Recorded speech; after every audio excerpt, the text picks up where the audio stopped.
નમસ્કાર, ગુજરાત મનોમંથન 9 માં આપનું સ્વાગત છે। હવે જોઈએ આજના સમાચાર।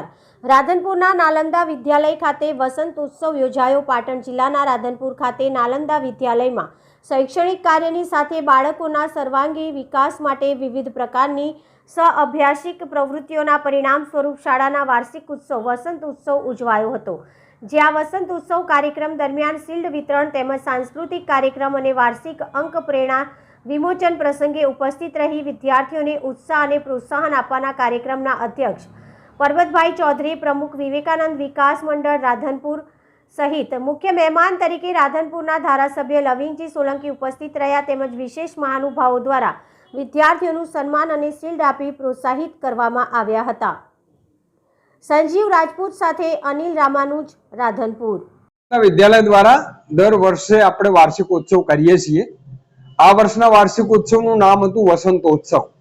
આ અત્યારે વસંત ઋતુ ચાલી રહી છે એટલે વસંત ઋતુ માટે જે એનો તહેવાર છે એને જોડીને વિદ્યાર્થીઓ દ્વારા અહીંયા સાંસ્કૃતિક કાર્યક્રમનું આયોજન કરવામાં આવ્યું। આજે ત્રિવિધ કાર્યક્રમ હતો એટલે વિદ્યાર્થીઓનો સાંસ્કૃતિક કાર્યક્રમ હતો, એની સાથે જે વિદ્યાર્થીઓ વર્ષભર અલગ અલગ ક્ષેત્રમાં નામના રોશન કરે છે, ખાસ કરીને અહીંયા નાલંદામાં કલા, સાહિત્ય, શિક્ષણ, રમત ગમત, આની અંદર જિલ્લામાં તો ખરું જ પણ રાજ્યમાં વિદ્યાર્થીઓ ભાગ લે છે એટલે જિલ્લામાં પહેલો, બીજો, ત્રીજો નંબર નાલંદાના જ વિદ્યાર્થીઓ હોય છે। આ બધા વિદ્યાર્થીઓને અહીંયા શિલ્ડ આપીને પ્રોત્સાહન કરવામાં આવે છે અને અમારું વર્ષભરનું એક અહેવાલ એટલે પ્રેરણા એને પણ આજે પ્રસિદ્ધ કરવામાં આવે છે। આજે સ્કૂલના 50% પણ વધારે વિદ્યાર્થીઓએ મંચ ઉપર આવી અને પોતાની કલા અને પોતાના કૌશલ્યનું પ્રદર્શન કર્યું।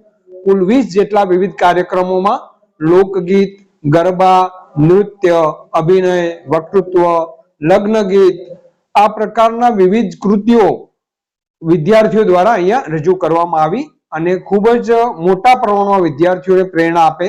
વાલીઓ પણ મોટી સંખ્યામાં અહીંયા ઉપસ્થિત રહ્યા। વિશેષ મહાનુભાવો દ્વારા પણ વિદ્યાર્થીઓનું અહીંયા સન્માન અને એમને શિલ્ડ આપીને પ્રોત્સાહન કરવામાં આવ્યા। એવો રીતે આ કાર્યક્રમ યોજાનો।